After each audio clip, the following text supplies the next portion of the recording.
Hi, I'm Buck, your personal tour guide to the Federal Reserve. I'm here to introduce you to one of the most complex but effective institutions in the United States.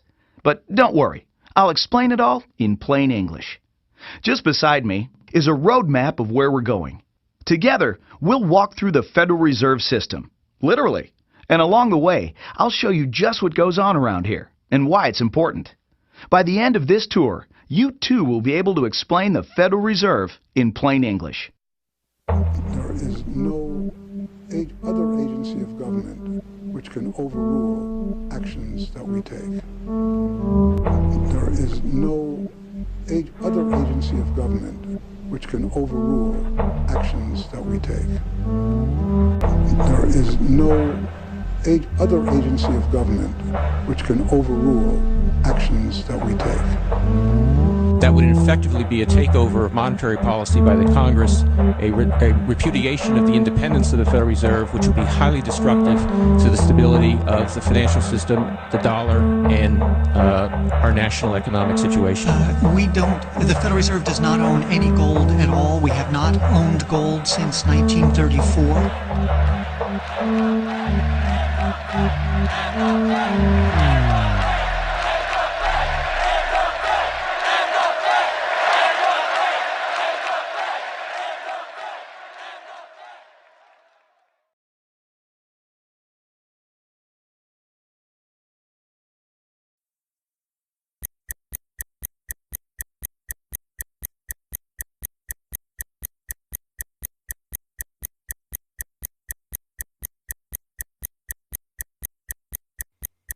All our lives, we've been told that economics is boring. It's dull. It's not worth the time it takes to understand it. And all our lives, we've been lied to.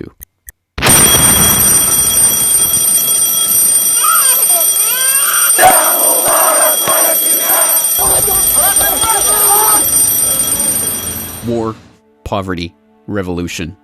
They all hinge on economics, and economics all rests on one key concept. Money. Money. It is the economic water in which we live our lives. We even call it currency. It flows around us, carries us in its wake, drowns those who are not careful. We use it every day, in nearly every transaction we conduct. We spend our lives working for it, worrying about it, saving it, spending it, pinching it. It defines our social status. It compromises our morals. People are willing to fight, die, and kill for it. But what is it? Where does it come from? How is it created? Who controls it? It is a remarkable fact that, given its central importance in our lives, not one person in 100 could answer such basic questions about money as these. So if you were planning a family, you'd want to know where babies come from. Yeah. And this is a lot about banking. So let me ask you, where does money come from? Where does the money come from? Where does any money? The government prints it. It's printed off. Where does money come from? How is new money created? By labor. People work and produce wealth, and the money is supposed to match that wealth. Where does money come from? Well, I have a pretty different outlook on money. It actually comes from like trees, right? But why is this? How could we be so ignorant about a topic of such importance? Where does money come from is a basic, childlike question. So why is our only response the childlike answer meant as a joke? It grows on trees. Such a profound state of ignorance could not come about naturally. From the time we are children, we are curious about the world and eager to learn about the way it works. And what could lead to a better understanding of the way the world works than a knowledge of money, its creation and destruction? Yet discussion of this topic is fastidiously avoided in our school years and ignored in our daily life. Our monetary ignorance is artificial, a smokescreen that has been erected on purpose and perpetrated with the help of complicated systems and insufferable economic jargon. But it doesn't take an economist to understand the importance of money. Deep down, we all know that the wars, the poverty, the violence we see around us hinges on this question of money. It seems like a 1,000-piece jigsaw puzzle just waiting to be solved. And it is. The puzzle pieces, taken together, create an image of the Federal Reserve, America's central bank and the heart of the country's banking system. Despite its central importance to the economy, relatively few have heard of it, and fewer still know what it is, despite the bank's attempts at self-description. Our economy runs on a complex system of exchange of goods and services, in which money plays a key part. Coin, currencies, savings, and checking accounts, the overall supply of money is managed by the Federal Reserve. Money is the medium through which economic exchanges take place, and money as a standard of value helps us to set prices for goods and services. The job of managing money, monetary policy, is to preserve the purchasing power of the dollar while ensuring that a sufficient amount of money is available to promote economic growth. The Federal Reserve also promotes the safety and soundness of the institutions where we do our banking. It ensures that the mechanisms by which we make payments, whether by cash, check, or electronic means, operate smoothly and efficiently. And in its fiscal role, acts as the banker for the United States government. Now, these duties comprise the major responsibilities of our central bank. But in order to really understand the Federal Reserve, we must first understand its origins and context. We must deconstruct the puzzle. The first piece of that puzzle lies here, in the White House. This is where the Federal Reserve Act, then known as the Currency Bill, was signed into law after passing the House and Senate in late December 1913. The New York Times of Christmas Eve 1913 described the festive scene. The Christmas spirit pervaded the gathering. While the ceremony was a little less impressive than that of the signing of the Tariff Act on October 3rd last in the same room, the spectators were much more enthusiastic and seized every occasion to applaud. There in the White House that fateful December evening, President Wilson signed away the last veneer of control over the American money supply to a cartel, a well-organized gang of crooks so successful, so cunning, so well hidden that even now, a century later, few know of its existence, let alone the details of its operations.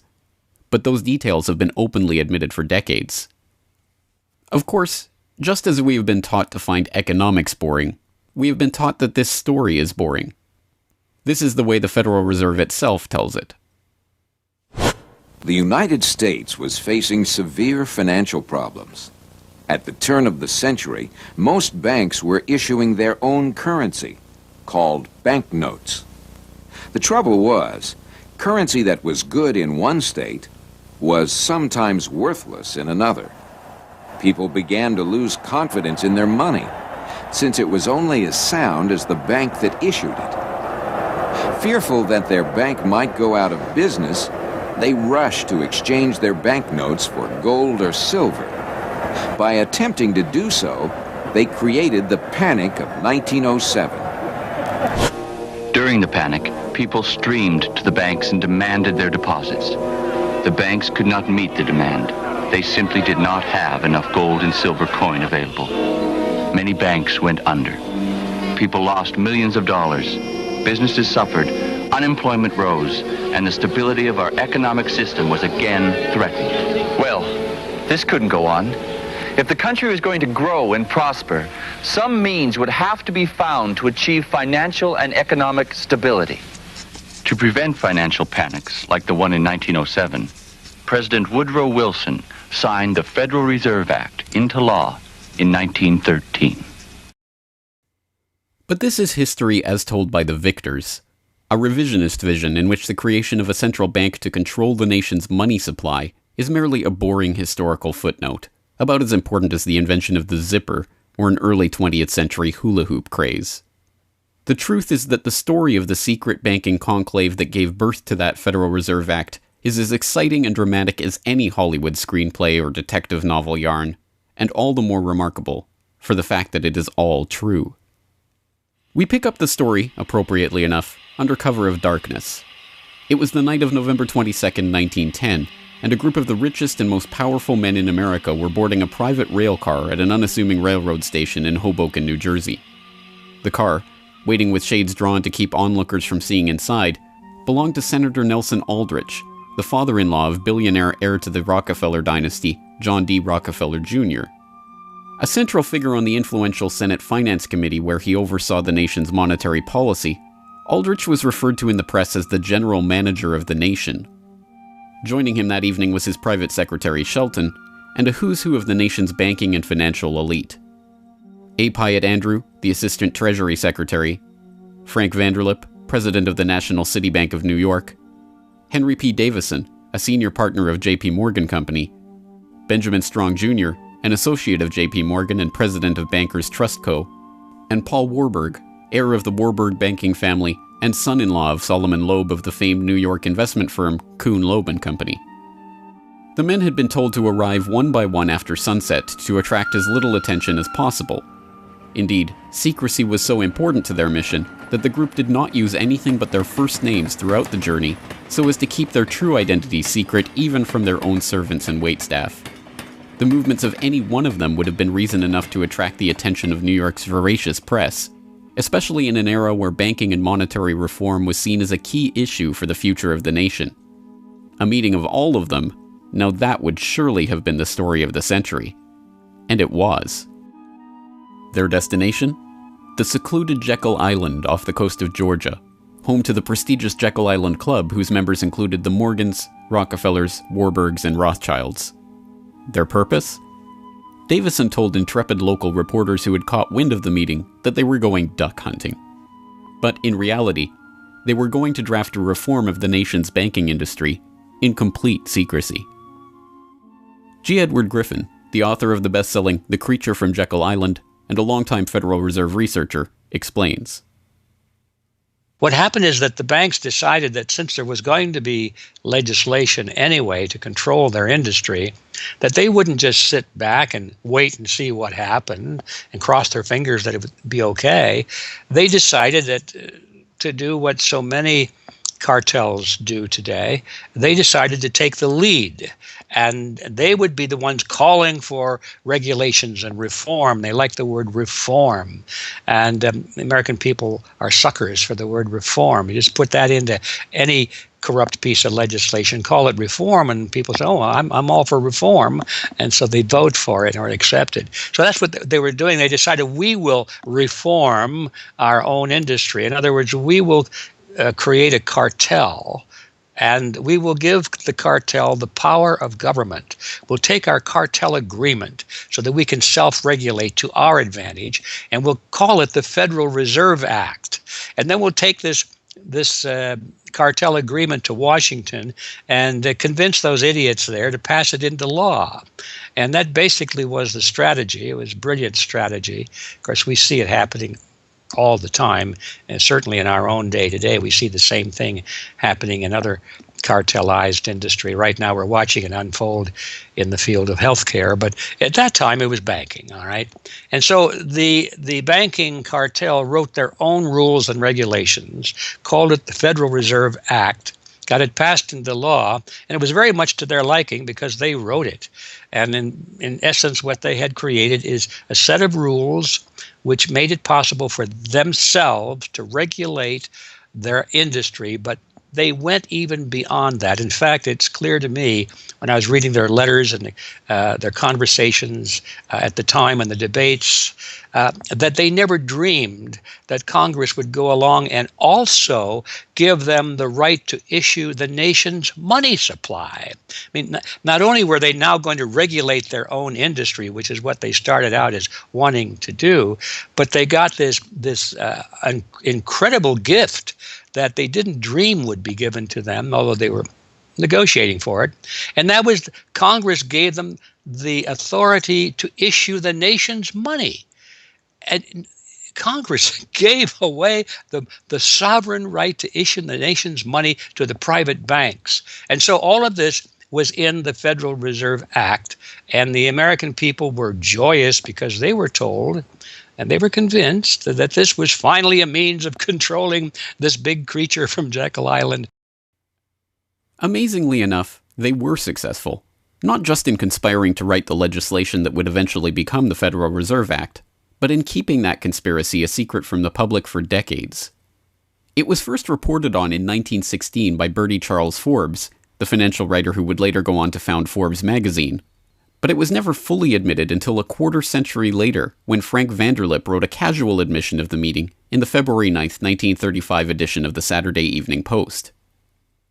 I was as secretive, indeed as furtive, as any conspirator. I do not feel it is any exaggeration to speak of our secret expedition to Jekyll Island as the occasion of the actual conception of what eventually became the Federal Reserve System. Over the course of their 9 days of deliberation at the Jekyll Island Club, they devised a plan so overarching, so ambitious, that even they could scarcely imagine that it would ever be passed by Congress. As Vanderlip put it, discovery of our plan, we knew, simply must not happen, or else all our time and effort would be wasted. If it were to be exposed publicly that our particular group had got together and written a banking bill, that bill would have no chance whatever of passage by Congress. So what precisely did this conclave of conspirators devise at their Jekyll Island meeting? A plan for a central banking system to be owned by the banks themselves, a system which would organize the nation's banks into a private cartel that would have sole control over the money supply itself. At the end of their 9-day meeting, the bankers and financiers went back to their respective offices content in what they had accomplished.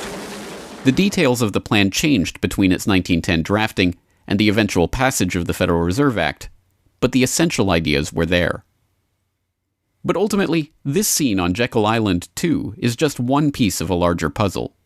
And like any other puzzle piece, it has to be seen in its wider context for the bigger picture to become visible. To understand the other pieces of the puzzle and their importance in the creation of the Federal Reserve, we have to travel backward in time. The story begins in late 17th century Europe. The 9 Years' War is raging across the continent as Louis XIV of France finds himself pitted against much of the rest of the continent over his territorial and dynastic claims. King William III of England, devastated by a stunning naval defeat, commits his court to rebuilding the English navy. There's only one problem: money. The government's coffers have been exhausted by the waging of the war, and William's credit is drying up. A Scottish banker, William Patterson, has a banker's solution.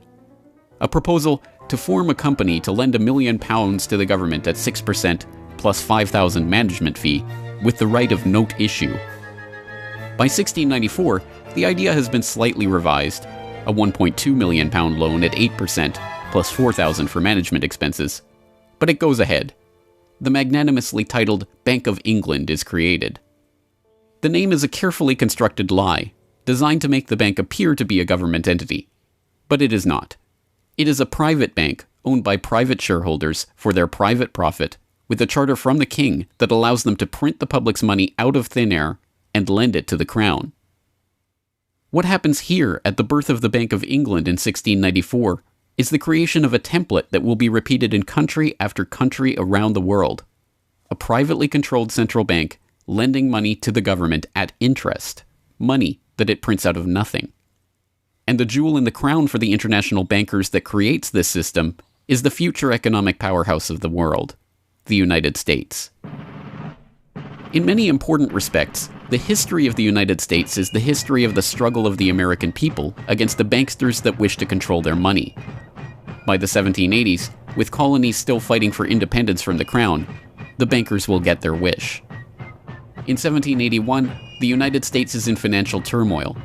The Continental, the paper currency issued by the Continental Congress to pay for the war, has collapsed from overissue and British counterfeiting. Desperate to find a way to finance the end stages of the war, Congress turns to Robert Morris, a wealthy shipping merchant who was investigated for war profiteering just 2 years earlier. Now, as Superintendent of Finance of the United States from 1781 to 1784, he is regarded as the most powerful man in America, next to General Washington. In his capacity as Superintendent of Finance, Morris argues for the creation of a privately owned central bank deliberately modeled on the Bank of England that the colonies were supposedly fighting against. Congress, backed into a corner by war obligations and forced to do business with the bankers just like King William in the 1690s, acquiesces and charters the Bank of North America as the nation's first central bank. And exactly as the Bank of England came into existence loaning the British Crown £1.2 million, the BNA started business by loaning $1.2 million to Congress.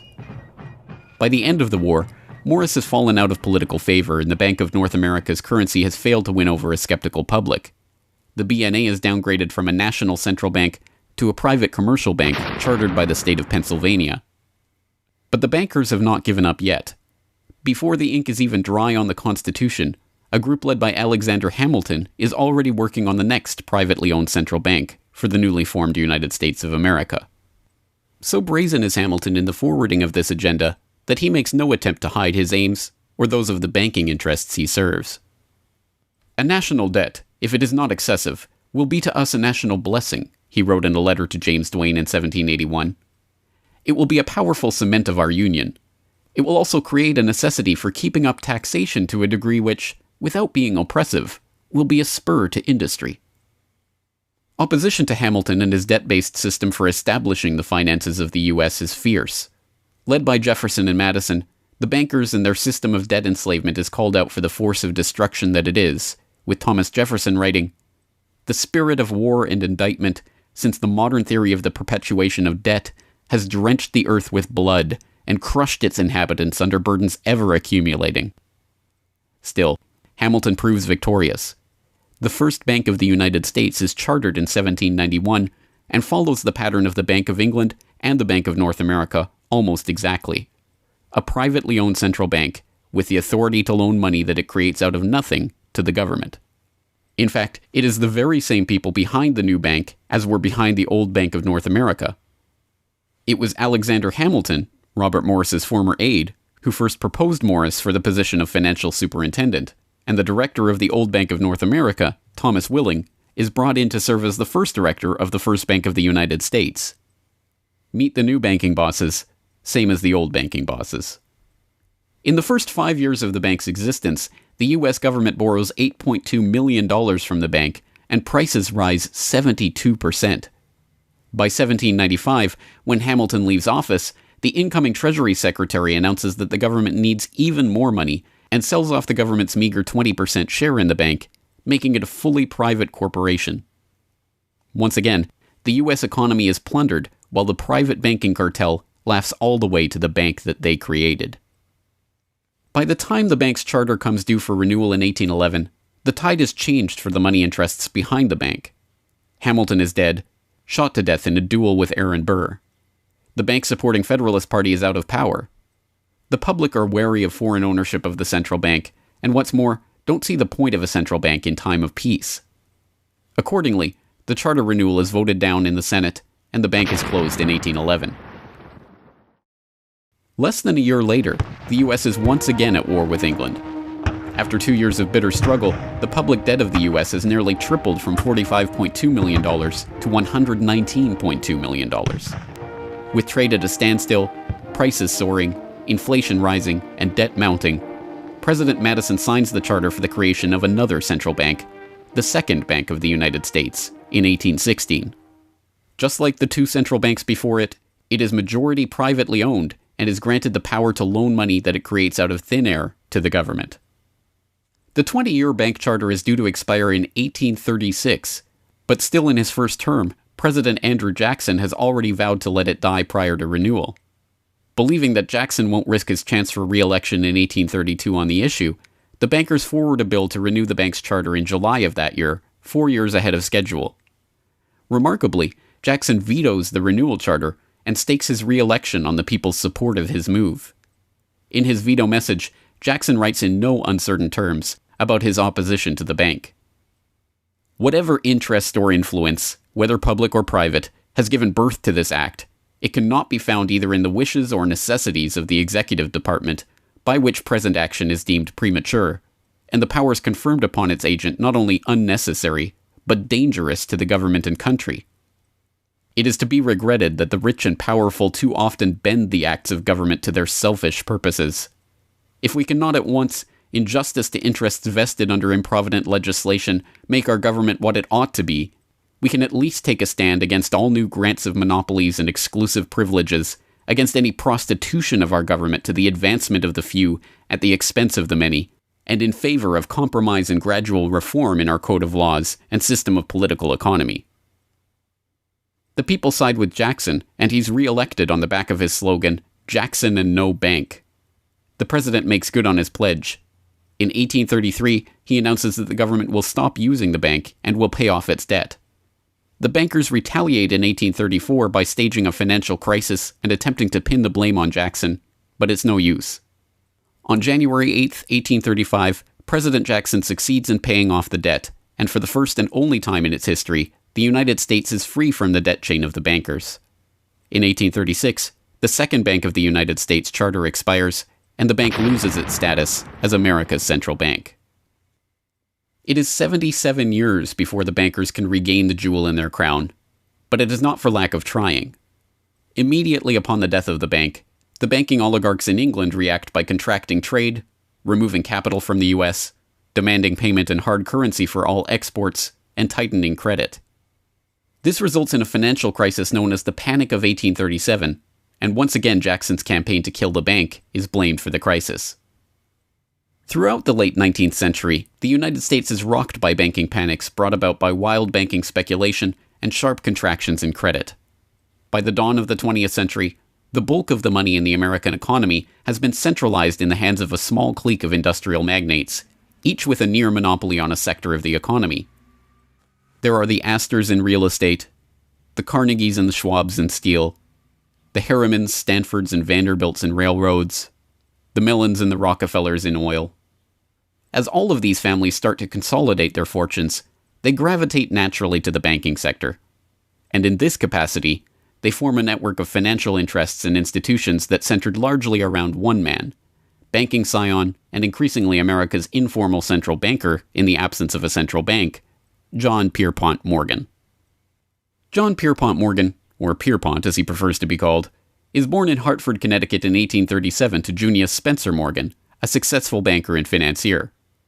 Morgan rides his father's coattails into the banking business, and by 1871 is partnered in his own firm, the firm that was eventually to become J.P. Morgan and Company. It is Morgan who finances Cornelius Vanderbilt's New York Central Railroad. It is Morgan that finances the launch of nearly every major corporation of the period, from AT&T to General Electric to General Motors to DuPont. It is Morgan who buys out Carnegie and creates the United States Steel Corporation, America's first billion-dollar company. It is Morgan who brokers a deal with President Grover Cleveland to save the nation's gold reserves by selling $62 million worth of gold to the Treasury in return for government bonds. And it is Morgan who, in 1907, sets in motion the crisis that leads to the creation of the Federal Reserve. That year, Morgan begins spreading rumors about the precarious finances of the Knickerbocker Trust Company, a Morgan competitor and one of the largest financial institutions in the United States at the time. The resulting crisis, dubbed the Panic of 1907, shakes the U.S. financial system to its core. Morgan puts himself forward as a hero, boldly offering to help underwrite some of the faltering banks and brokerage houses to keep them from going under. After a bout of hand-wringing over the nation's finances, a congressional committee is assembled to investigate the Money Trust, the bankers and financiers who brought the nation so close to financial ruin and that wield such power over the nation's finances. The public follows the issue closely, and in the end a handful of bankers are identified as key players in the Money Trust's operations, including Paul Warburg, Benjamin Strong Jr., and J.P. Morgan. Andrew Gavin Marshall, editor of the People's Book Project, explains. At the beginning of the 20th century, there was an investigation following the greatest of these financial panics, which was in 1907.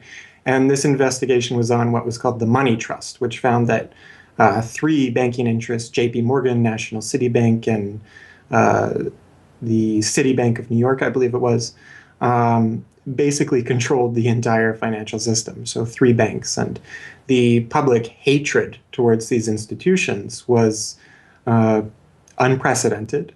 There was an overwhelming consensus in the country for establishing a central bank.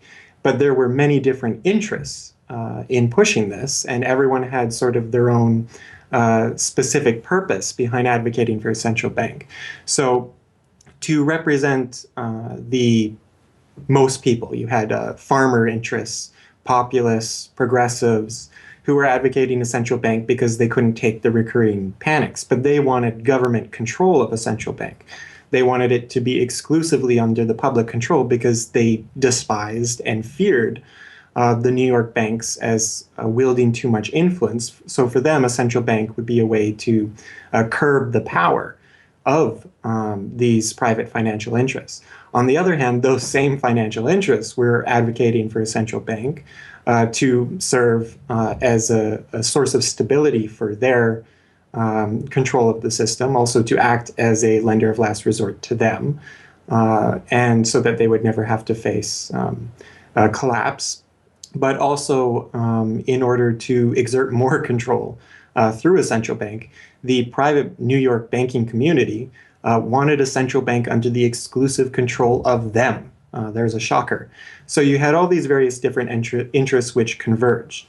Of course, the most influential happened to be the New York financial houses, which were more aligned with European financial houses than they were with any other element in American society. The main individual behind the founding of the Federal Reserve was Paul Warburg, who was a partner with Kuhn, Loeb and Company, European banking house. His brothers were prominent bankers in Germany at that time, and he had, of course, close connections with every major financial and really big industrial firm in the United States, and most of those existing in Europe. And he was discussing all these ideas with his fellow compatriots in advocating for a central bank. In 1910, Warburg got the support of a senator named Senator Aldrich, whose family later married into the Rockefeller family. Again, I'm sure just a coincidence, but Aldrich invited Warburg and a number of other bankers to a private secret meeting on Jekyll Island, just off the coast of Georgia, where they met in 1910 to discuss the construction of a central bank in the United States, but one which, of course, would be owned and serve the interests of the private bankers. Aldrich then, in 1911, presented this as the Aldrich Plan or the Aldrich Bill in the U.S. Congress, and it was actually voted out. The public, suspicious of Senator Aldrich's banking connections, ultimately reject the Jekyll Island Cabal's Aldrich Plan. The Cabal does not give up, however.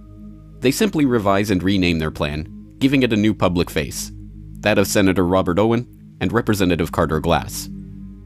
In the end, the money trust that was behind the Panic of 1907 uses the public's own outrage against them to complete their consolidation of control over the banking system. The newly retitled Federal Reserve Act is signed into law on December 23, 1913, and the Fed begins operations the next year.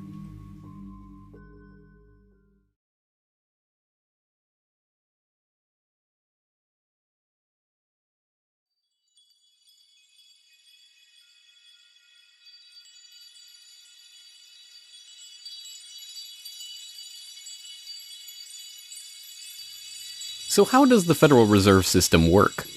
What does it do? Who owns and controls it?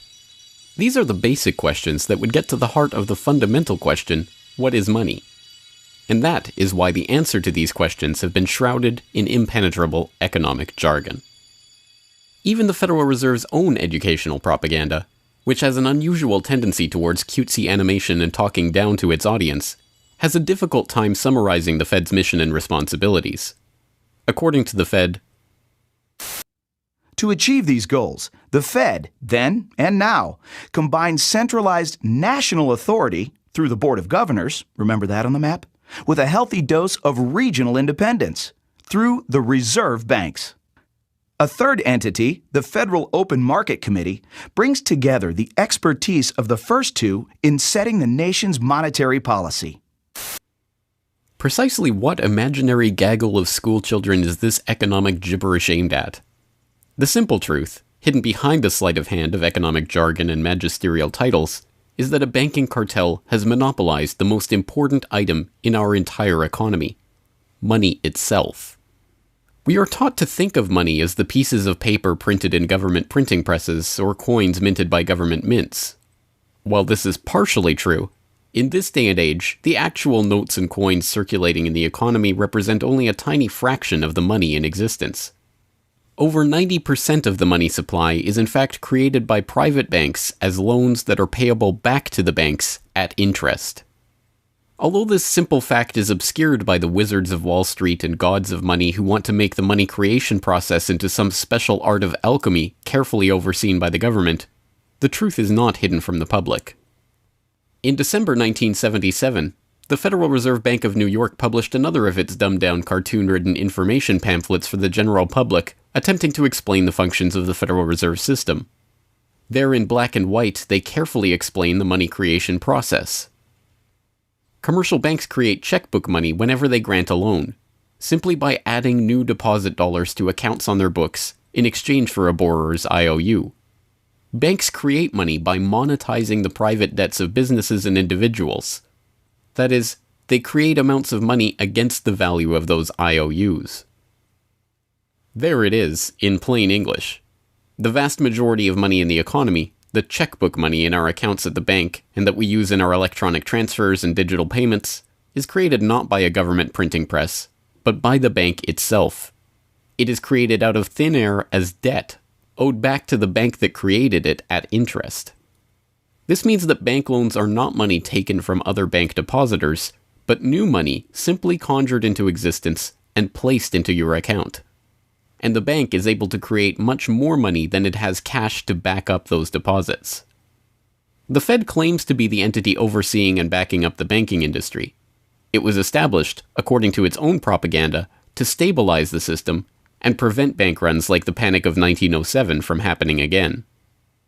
Throughout much of the 1800s, almost any organization that wanted could print its own money. As a result, many states, banks, and even one New York druggist did just that. In fact, at one time, there were over 30,000 different varieties of currency in circulation. Imagine the confusion. Not only were there multitudes of currencies, some were redeemable in gold and silver, others were backed by bonds issued by regional governments. It was not unusual for people to lose faith both in the value of their currency and in the entire financial system. With many people trying to withdraw their deposits at once, sometimes the banks didn't have enough money on hand to pay their depositors. Then, when the funds ran out, the banks suspended payment temporarily, and some even closed. People lost their entire savings, and sometimes regional economies suffered. Obviously, something had to be done, and in 1913, something was. And that year, President Woodrow Wilson signed into effect the Federal Reserve Act. This act created the Federal Reserve System to provide a safer and more stable monetary and banking system. If that was indeed its aim, it signally failed to do so in running up one of the greatest bubbles in American history to that point in the 1920s, just a decade after its creation. The popping of that bubble, of course, led directly into the Great Depression and one of the greatest periods of mass poverty in American history. Economists have long argued that the Fed itself was the cause of the Depression by its complete mismanagement of the money supply. As former Federal Reserve Chairman Ben Bernanke admitted in a speech commemorating Fed critic Milton Friedman's 90th birthday, regarding the Great Depression, "You're right, we did it. We're very sorry. But thanks to you, we won't do it again." Price stability is another cited tenet of the Federal Reserve's mandate. But here, too, the Fed has completely failed to live up to its own standards. Aside from the banking system, the Federal Reserve has another responsibility that's probably even more important. It's in charge of something called monetary policy. Basically, it means trying to keep prices stable to avoid inflation. Say you buy a CD today for $14. But what if next year the price of the CD jumped to $20 or $50? Not because of a change in supply or demand, but because all prices were going up. That's inflation. There are a lot of different causes of inflation, but one of the most important is too much money. The Fed can adjust the money supply by injecting money into the system electronically or by withdrawing money from the economy. Think of it. The Federal Reserve has the ability to create money and make it disappear. What's most important is what happens as a result. Anytime the supply of money is altered, the effects are felt throughout the economy. The Fed's methods have changed over time to take advantage of the latest computers and electronics, but its mission remains the same: to aim for stable prices, full employment, and a growing economy. 100 years ago, in 1913, the Fed was created, and we've marked it with a vertical line there. Consumer prices now are about 30 times higher than they were when the Fed was created in 1913. Paper money, too, is the responsibility of the Federal Reserve.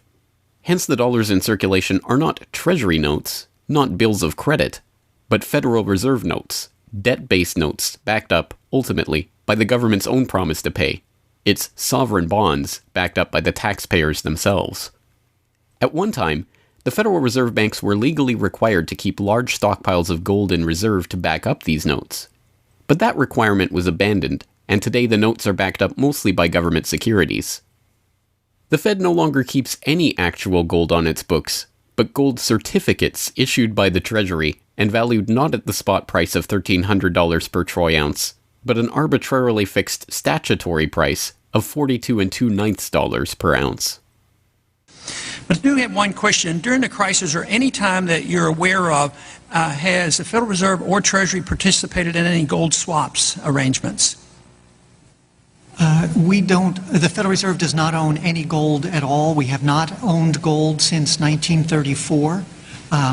So we have not engaged in any gold swaps. But it appears on your balance sheet that you hold gold. What appears on our balance sheet is gold certificates. When we turned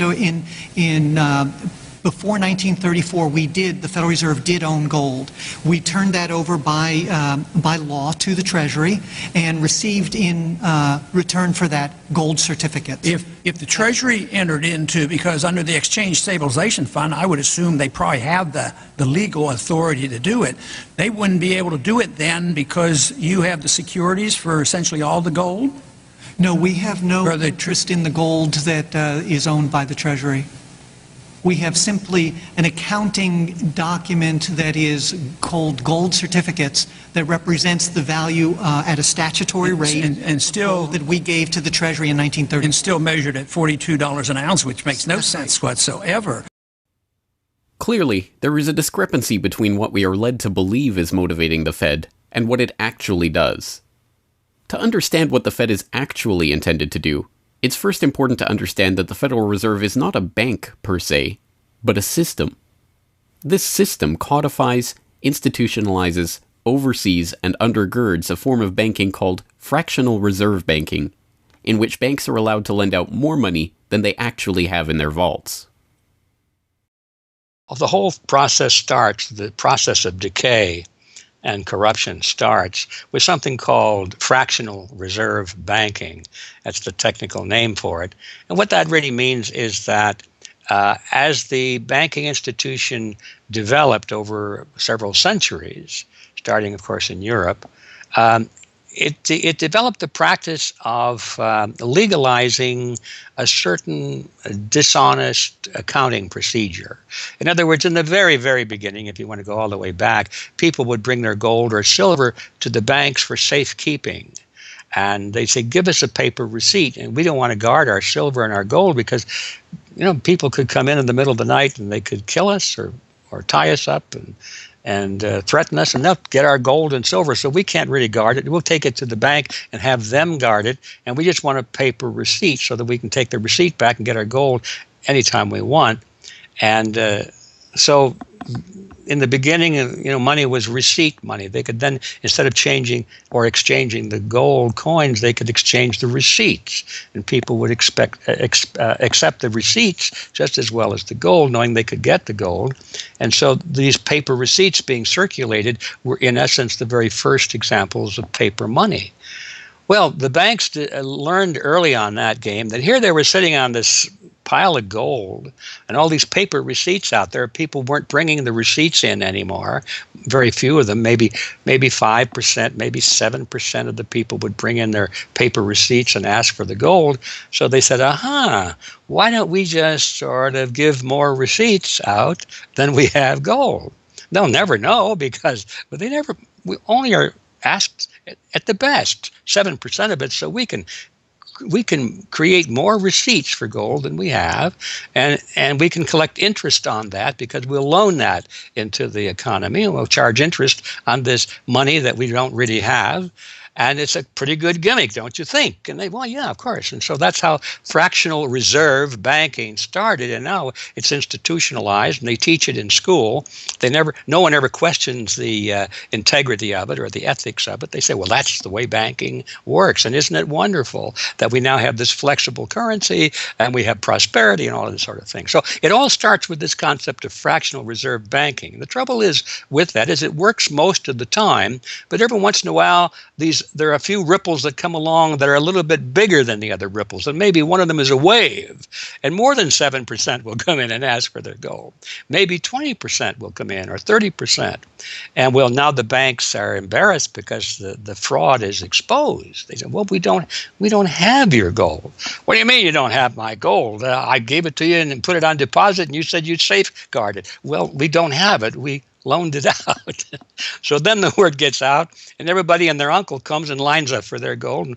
And of course, they don't have it, and the banks are closed. They have bank holidays, and the banks are embarrassed. They go out of business. People lose their savings, and you have these terrible banking crashes that were ricocheting all around the world prior to this time. And that's what caused the concern. One of the things that caused the concern of the American people, they didn't want that anymore. They wanted to put a stop to that. And that was the whole purpose, supposedly, of the Federal Reserve System, was to put a stop to that. But since the people who designed the plan to put a stop to it were the very ones who were doing it in the first place, you can not be surprised that their solution was not a very good one insofar as the American people were concerned. Their solution was to expand it. Not to control it, but to expand it. See, prior to that time, this little game of fractional reserve banking was localized at the state level. Each state was doing its own little fractional reserve banking system. Each state, in essence, had its own Federal Reserve.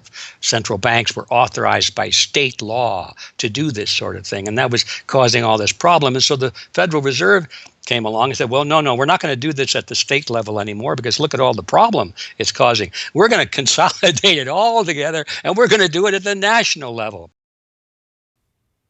The key to this system, of course, is who controls this incredible power to regulate the economy by setting reserve requirements and targeting interest rates. The answer to this question, too, has been deliberately obscured. The Federal Reserve System is a deliberately confusing mishmash of public and private interests, reserve banks, boards and committees, centralized in Washington and spread out across the United States. So you have the Federal Reserve Board in Washington, appointed by the president. That's the only part of this system that is directly dependent upon the government for input. That's the federal part, that the government, the president specifically, gets to choose a few select governors. The 12 regional banks, the most influential of which is the Federal Reserve Bank of New York, essentially based in Wall Street to represent Wall Street, is representative of the major Wall Street banks who own shares in the private, not federal, but private Federal Reserve Bank of New York. All the other regional banks are also private banks. They vary according to how much influence they wield, but the Kansas City Fed is influential, the St. Louis Fed, the Dallas Fed. But the New York Fed is really the center of this system. And precisely because it represents the Wall Street banks who appoint the leadership of the New York Fed. So the New York Fed has a lot of public power, but no public accountability. It has no oversight. It does not answer to Congress the way that the chairman of the Federal Reserve Board of Governors does. And even then, the chairman of the Federal Reserve Board, who is appointed by the president, does not answer to the president. He does not answer to Congress. He goes to Congress to testify, but the policy that they set is independent. So they have no input from the government. The government can't tell them what to do, legally speaking. And of course, they don't. Do you think it would cause problems for the Fed or for the economy if that legislation was to pass? My concern about the legislation is that if the GAO is auditing not only the operational aspects of our programs and the details of the programs, but is making judgments about our policy decisions that would effectively be a takeover of monetary policy by the Congress, a repudiation of the independence of the Federal Reserve, which would be highly destructive to the stability of the financial system, the dollar, and our national economic situation. The Federal Open Market Committee is responsible for setting interest rates. Now, this committee, which is enormously powerful, has as its membership the governor and vice chair of the Federal Reserve Board. But the Federal Open Market Committee, most of the membership is the presidents of the regional Federal Reserve banks representing private interests. So they have significant input into setting the interest rates. Interest rates are not set by a public body, they're set by private financial and corporate interests. And that's whose interests they serve, of course. The reason that the Federal Reserve goes to such great lengths to make its organizational structure as confusing as possible is to cover up the massive conflicts of interest that are at the heart of the system. The fact is that the Federal Reserve System is comprised of a board of governors, 12 regional banks, and an open market committee. The privately owned member banks of each Federal Reserve Bank vote on the majority of the Reserve Bank's directors, and the directors vote on members to serve on the Federal Open Market Committee, which determines monetary policy. What's more, Wall Street is given a prime seat at the table, with tradition holding that the president of the powerful New York Federal Reserve Bank be given the vice chairmanship of the FOMC and be made a permanent committee member. In effect, the private banks are the key determinants in the composition of the FOMC, which regulates the entire economy. According to the Fed, its monetary policy decisions do not have to be approved by the president or anyone else in the executive or legislative branches of government. It does not receive funding appropriated by the Congress, and the terms of the members of the Board of Governors span multiple presidential and congressional terms. Or, in the words of Alan Greenspan, what is the proper relationship, what should be the proper relationship between a chairman of the Fed and a president of the United States? Well, first of all, the Federal Reserve is an independent agency, and that means basically that there is no other agency of government which can overrule actions that we take. The Fed goes on in its self-mythologization to state that it is not a private, profit-making institution. This characterization is dishonest at best, and an outright lie at worst. The regional banks are themselves private corporations, as noted in a 1928 Supreme Court ruling. Instrumentalities like the national banks or the Federal Reserve Banks, in which there are private interests, are not departments of the government. They are private corporations in which the government has an interest. This point is even admitted by the Federal Reserve's own senior counsel. Our regulations do specify overall terms for the lending, but the day-to-day operation of the banking activities are conducted by the Federal Reserve banks. They are banks, and indeed they do lend, and they do interact they're their with own depositors. agency, then, essentially, They are not in that agencies. regard. Yes, they're not agencies, Your Honor. They're persons under FOIA. Each Federal Reserve Bank, the stock is owned by the member banks in the district, 100% privately held. They have private boards of directors. Majority of those boards are appointed by the independent banks, private banks in the district. They are not agencies. These private corporations issue shares that are held by the member banks that make up the system, making the banks the ultimate owners of the Federal Reserve Banks. Although the Fed's profits are returned to the Treasury each year, the member banks' shares of the Fed do earn them a 6% dividend. According to the Fed, the fixed nature of these returns means that they are not being held for profit. Despite the dishonest nature of this description, however, it is important to understand that the bankers who own the Federal Reserve indeed do not make their money from the Fed directly. Instead, the benefits are much less obvious and much more insidious. The simplest way that this can be understood is that, as a century of history and the specific example of the last financial crisis shows, the Fed was used as a vehicle to bail out the very bankers who own the Fed banks in the most obvious example of fascistic collusion imaginable. A handful of financial institutions have enriched themselves as a result of institutional speculation on a large scale as well as manipulation of the market. And secondly, what they have done is that they have then gone to their governments and said, well, we are now in a very difficult situation and you need to give us money so that we can retain the stability of the financial system. And who actually lends the money or brokers the public debt? The same financial institutions which are the recipients of the bailout. Okay, and so what you have is a circular process. It's a diabolical process. You're lending money. You're not lending money. You're handing money to the large financial institutions, and then this is leading up to a mounting public debt in the trillions. Okay. And then you say to the financial institutions, we need to establish a new set of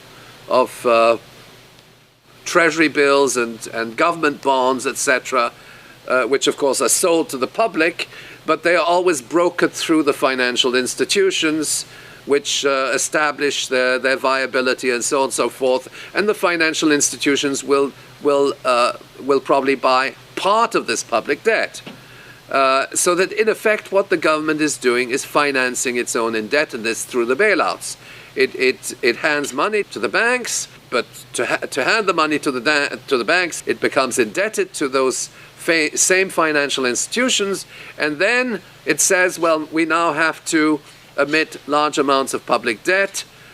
Please, can you help us? And then the banks will say, well, your books are not quite in order. And then the government will say, well, obviously they're not in order because we've just handed you $1.4 trillion of bailout money, and we're now in a very difficult situation, so we need to borrow money from the people who are, in fact, the recipients of the bailout. So this is really what we're dealing with. We're dealing with a circular process. The 2008 crisis and subsequent bailouts are merely the latest and most brazen examples of the fundamental conflicts of interest at the heart of America's privately owned central banking system. Beginning with the collapse of Lehman Brothers in September of that year, the Federal Reserve embarked on an unprecedented program of bailouts and special zero-interest lending facilities for the very banks that had caused the subprime meltdown in the first place. By the cartelization of the Federal Reserve structure, and thus not by accident, it was the very bank presidents who had overseen their banks' lending practices that ended up in the director positions of the Federal Reserve banks that voted on where to direct the trillions of dollars in bailout money. And unsurprisingly, they directed it toward their own banks. A stunning 2011 Government Accountability Office report examined $16 trillion of bailout facilities extended by the Fed in the wake of the crisis and exposed numerous examples of blatant conflicts of interest. Jeffrey Immelt, chief executive of General Electric, served as a director on the board of the Federal Reserve Bank of New York.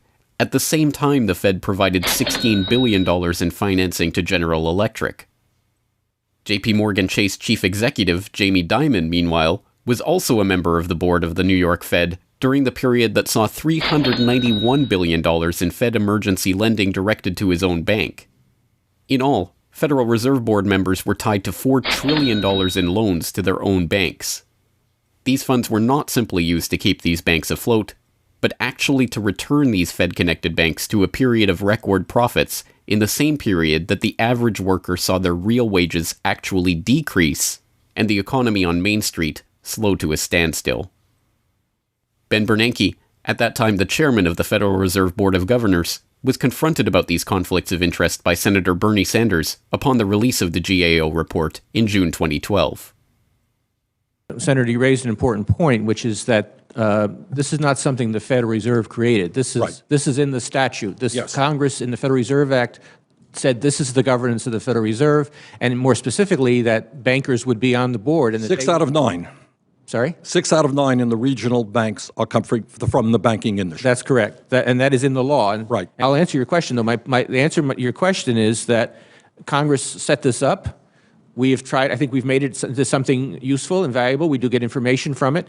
But if Congress wants to change it, of course, we will work with you to find alternatives. Bernanke is completely right. These conflicts are, in fact, a part of the institution itself. A structural feature of the Federal Reserve that was baked into the Federal Reserve Act itself over 100 years ago by the bankers who conspired to cartelize the nation's money supply. You could not ask for a more succinct reason why the Federal Reserve itself, this admitted cartel of banking interests, needs to be abolished. But you could get one.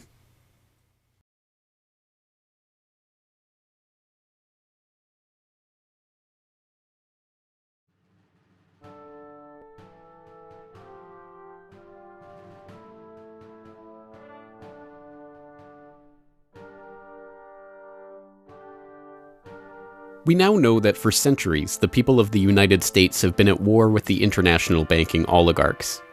That war was lost, seemingly for good, in 1913 with the creation of the Federal Reserve. With the passage of the Federal Reserve Act, President Woodrow Wilson consigned the American population to a century in which the money supply itself has depended on the whims of the banking cabal. A century of booms and busts, bubbles and depressions, has led to a wholesale redistribution of wealth toward those at the very top of the system.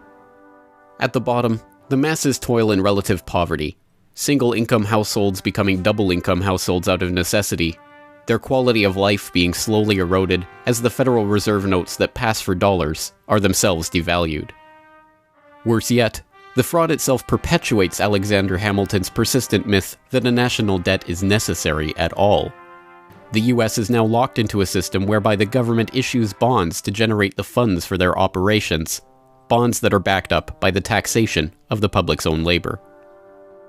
The perpetrators of this fraud, meanwhile, remain in the shadows, largely ignored by a general public that could instantly recognize the latest Hollywood heartthrob or pop idol, but have no clue what the head of Goldman Sachs or the New York Fed does, let alone who they are. This cabal bear allegiance to no nationality, no philosophy or creed, no code of ethics. They are not even motivated by greed, but power. The power that the control of the money supply inevitably brings with it. After a person has all the money in the world that you could possibly use to buy anything you want, what's left to capture your imagination? And the answer, of course, is power. Power over people. Now, money is power over people, but there's another power over people as well, and that is the political power, the social power. And I think this has now become the dominant driving force of these people. They've already got the money. They've got it locked down. Now they're striving for this new world order, as their name for it. They want all of the world into one political unit, which they dominate, not only with money, but with military and psychological means and education and media and propaganda. They want total control over every human on the planet. And by golly, they're moving pretty rapidly in that direction. It did not take long for this lust for power to rear its head. In 1921, just 7 years after the Fed began operations, the same J.P. Morgan-connected banking elite that founded the Federal Reserve incorporated an organization called the Council on Foreign Relations with the goal of taking over the foreign policy apparatus of the United States, including the State Department. In this quest, it was remarkably successful.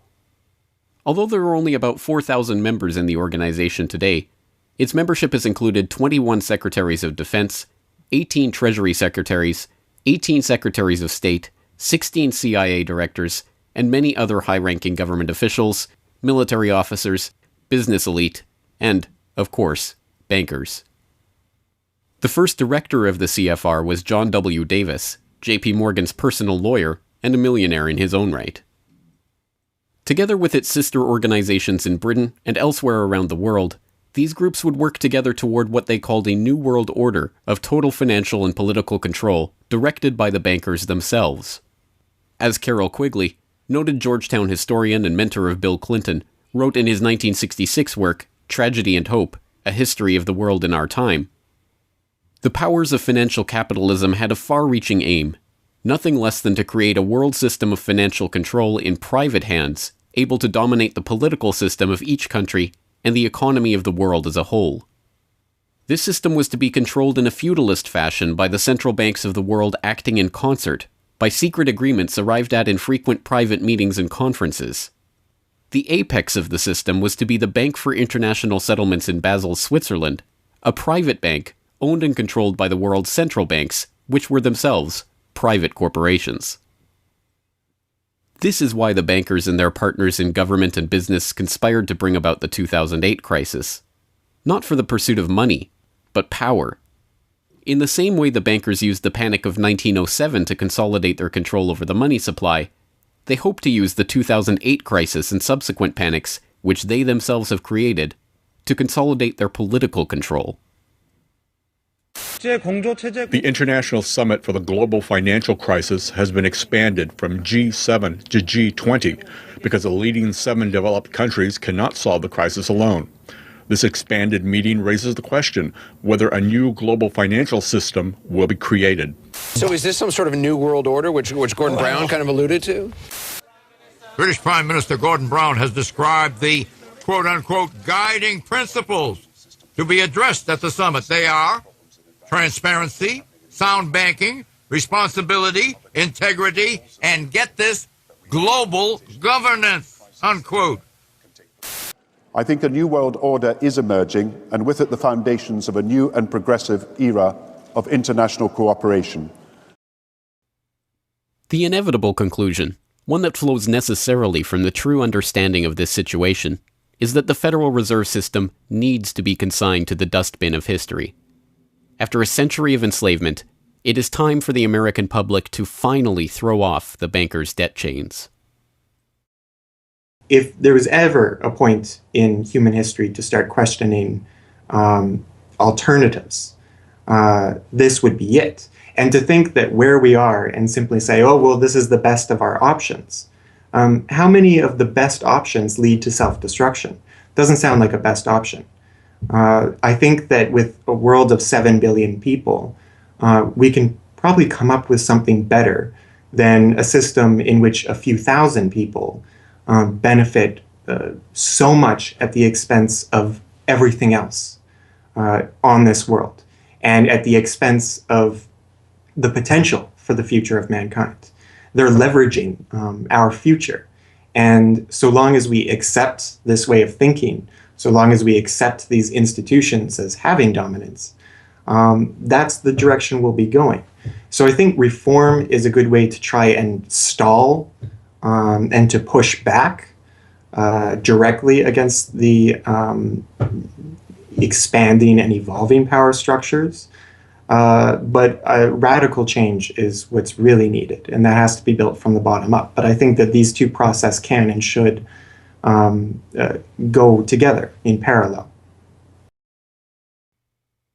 If you've made it this far, congratulations. You are now better informed on the economic history of the United States and the truth about the Federal Reserve than 99% of the population. If you do nothing else, then just working to get those around you educated on this information alone will have a profound effect. Once they learn of the scam, many are motivated to do something about it, and they, in turn, inform others. This is the viral nature of suppressed truth, and it is the reason that more people are aware of and energized by the issue of the Federal Reserve and the nature of money than ever before. Perhaps even more amazingly, this movement is spreading to other parts of the globe. Recognizing the interlocking nature of the modern global economy and the international nature of the banking oligarchy, movements to abolish the Federal Reserve have sprung up in Europe, where protests against the cartelized central banking system are taking place in over 100 cities, attracting 20,000 people on a weekly basis. I started this movement because I realized that the Federal Reserve Act, in my opinion, is one of the most worst laws in the whole world. So a private banking company is lending America the money, and in my opinion, America is not any more democratic. The Federal Reserve tells the government what to do, and that's a problem. It's a very big problem, especially in the US. Why is it a global issue, and why are people doing it here in Germany? Because when you realize that this finance system, it's a global system, you have to go to the really beginning of the system. And in my opinion, it's also the World Bank and the International Fund of Currencies and stuff like this. But at the beginning of all this is a law from 1913. Woodrow Wilson signed it. And this is the beginning of all this hardcore capitalism we are suffering right now from. And the only way to stop this is maybe to break this law. But what if the burgeoning movement to end the Fed is successful? What system do people propose as the answer? There have been several proposals along different lines by various researchers. Some argue for a return to America's colonial roots of debt-free money issued by state-run banks, pointing to the Bank of North Dakota as one already functioning, successful model of this approach. We've had two banking systems ever since the 1860s, with the state bank system and the federal bank system. And the federal bank system are the big Wall Street banks, particularly. They dominate the federal system. So they're taking over right now. I mean, in California, we don't even have any local banks where I am. They're now, we had two, and I had accounts in both of them, and they're now, one of them is Chase Bank and the other is U.S. Bank. So they're both big Wall Street banks now. They've been taken over. So if you can keep, it's the local banks that have an interest in serving the local business. The big banks have no interest in making loans to local business. It's too risky. Why should they bother? They've got this virtually free money they can get from the Fed and from each other, and it's much more lucrative to them either to speculate in commodities or other things abroad, or what works very well for them is to buy long-term government bonds at 3%, because these have no capital requirement. The capital requirement for government bonds are zero. So they can buy all of those that they want. Whereas if they buy, let's say, mortgages, or if they make loans for mortgages, or they make loans to businesses, then they have to worry about their capital requirement. And as soon as they've used up all their capital, in other words, $8 of capital will get you $100 of loans, then they can't make any more loans. They have to wait for 30 years till those loans get paid off. So what they do, if they do buy mortgages, is sell them off to investors. And so that was the whole mortgage-backed securities scam that we've seen. I mean, they had no motivation to make sure that these borrowers were actually sound borrowers. They just wanted to make a sale, so they sold the stuff to the unwary investors who might be somebody in Iceland or Sweden or pension funds. Yeah, so that didn't work out so well. So a state bank with the partnering with the local banks can provide the capital, can help them with capital. In North Dakota, the state bank guarantees the loans of the local banks, allowing them to make much bigger loans than they could otherwise. And the state bank provides liquidity to the small banks.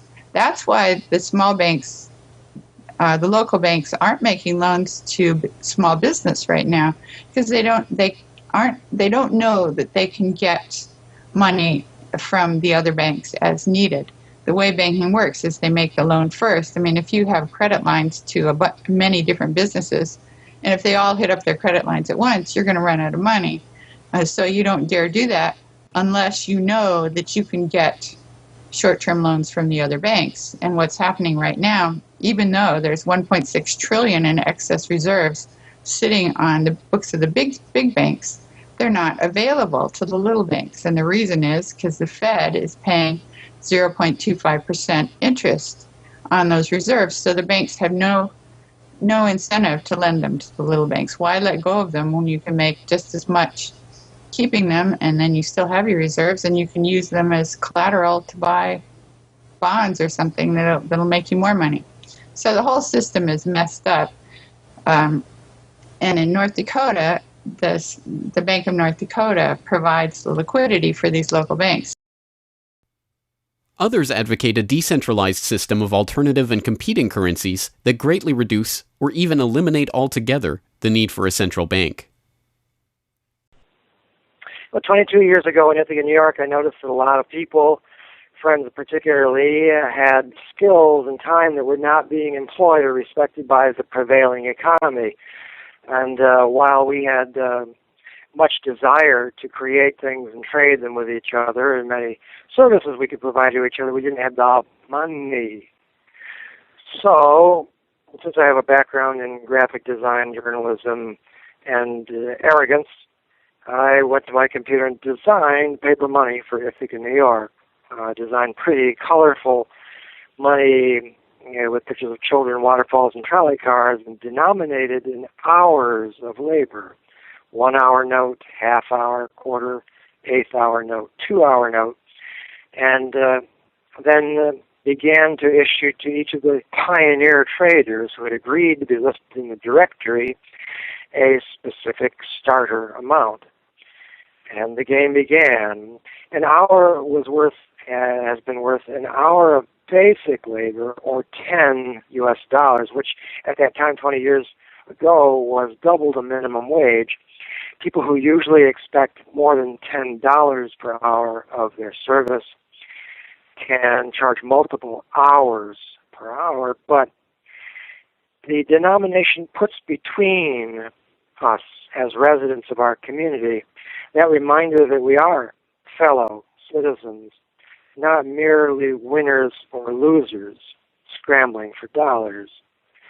And it introduces us to each other on the basis of these skills and services that we have, that we are more proud to provide for each other than often is the case with a conventional job, just the stuff we have to do to get the money to pay the bills. So through that trading process, that more intimate scale process within the community, we're more easily able to become friends and lovers and political allies. It's an inspiring story, and tell people about how much money has circulated through this community. I mean, it's important for people to understand just how successful this has been. Because we're not a computer system, we don't have a specific volume of trading recorded, but by the grapevine, by phone surveys, and over the years watching the money move, we were able to guess very reliably at several $1 million equivalent of this money has transacted over those years, making loans without charging interest up to $30,000 value, which is the fundamental monetary revolution in our system. Then as well, making grants of the money to over 100 community organizations. Some argue for currencies whose mathematical nature prevent them from being merely conjured into existence whenever a federal government wants to wage another war of aggression or forge another link in the seemingly endless train of governmental tyranny and abuse. What people have to understand about Bitcoin is that it's a completely decentralized network. There's no central server, there's no controlling company, there's no office. It's just free software that anyone can download and start running on their computer anywhere in the world. And that the Bitcoins themselves can be transferred to or from anyone anywhere in the world. And it's impossible for any bank or government or entity to block you from sending or receiving those Bitcoins. There's a limited supply of those Bitcoins. There will never, ever, ever be more than 21 million Bitcoins. And so because, like everything, the price is set based on supply and demand, because the supply of Bitcoins is limited and the demand is increasing as more and more people start to use them and more websites start to accept them, the price of Bitcoins in terms of dollars is going to have to increase even a lot more than the $500 per Bitcoin that it is today. Are there any drawbacks at all to the idea of using a cryptocurrency? If you're part of the current power elite that can just print money at will to spend on whatever you feel like, then yeah, the world switching over to Bitcoin is probably not going to benefit you. But if you're one of the normal people that aren't working for the Federal Reserve or any central bank that's printing money to pay to your friends and that sort of thing, then a Bitcoin world is a wonderful thing for you. Sound money, cryptocurrencies, state banks, LETS programs, self-issued credit. These and many other solutions have all been proposed, and many of them are in use in different localities today. Information on all of these ideas and how they are being applied in various parts of the world are widely available online. The point is that the question of what money is and how it should be created is perhaps the single greatest question facing humanity as a whole, and yet it is one that has been almost completely eliminated from the national conversation. Until recently. End the Fed! End the Fed!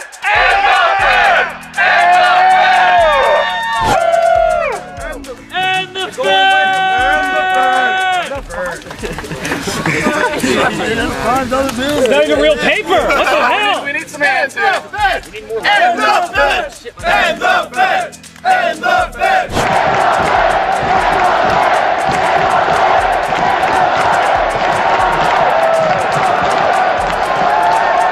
I haven't even gotten to that part yet. Will you do it again when I get to that part?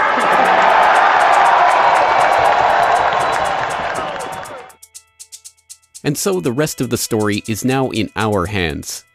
Once we understand the scam that has taken place, the gradual consolidation of wealth and power in the hands of an elite few banking oligarchs, and the growing impoverishment of the masses, all in the name of banking funny money created out of nothing and loaned to the public at interest, we can choose to get active or to do nothing at all.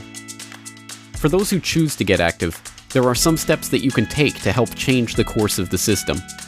First, follow the links and resources from the transcript of this documentary at corbettreport.com/Federal Reserve to familiarize yourself with the history, the connections, and the functions of the Federal Reserve System. If you can't explain this material to yourself, then you will never be able to teach it to others. Secondly, begin reaching out to others to bring them up to speed on the issue. It can be as simple as broaching this conversation in the Monday morning water cooler talk, or passing out a copy of this documentary, or sending out links to this information to your email list. Insert this topic into your conversations. When people start talking about the national debt, or the state of the economy, or other political talking points, get them to question the roots of these issues, and why there is a national debt at all. Thirdly, when you are able to find or create a group of like-minded people in your area who are engaged with the issue, start a study group on the issue and its solutions. The study group can help source alternative or complementary currencies in the local area, or, if none exist already, the group can form the basis for a community of local businesses and customers who are willing to start experimenting with ways to wean themselves off of the Federal Reserve notes. Fourthly, use the resources at corbettreport.com, including the Federal Reserve information flyer, or hold DVD screenings to attract interest in your group and draw others into studying the true nature of the monetary system. The work of building up an alternative to the current system can seem daunting, even at times overwhelming. But it is important to keep in mind that the Federal Reserve System that seems so monolithic today has only been around for 1 century. Central banks have been defeated in America before, and they can be defeated again. The question of how we decide to change this system is not rhetorical. It will either be answered by an informed, engaged, active population working together to create viable alternatives and to dismantle the current system, or it will be answered by the same banking oligarchy that has been controlling the money supply, and indeed the lifeblood of the country, for generations. Now, 1 century after the creation of the Federal Reserve System, we have a choice to make. Whether the next century, like the one before it, will be a century of enslavement, or, transformed by the actions and choices that we make in the light of this knowledge, a century of empowerment.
Hello, this is James Corbett of CorbettReport.com, the writer, producer, director, narrator, and just about everything else you can imagine with regards to the documentary that you just finished watching, Century of Enslavement, The History of the Federal Reserve.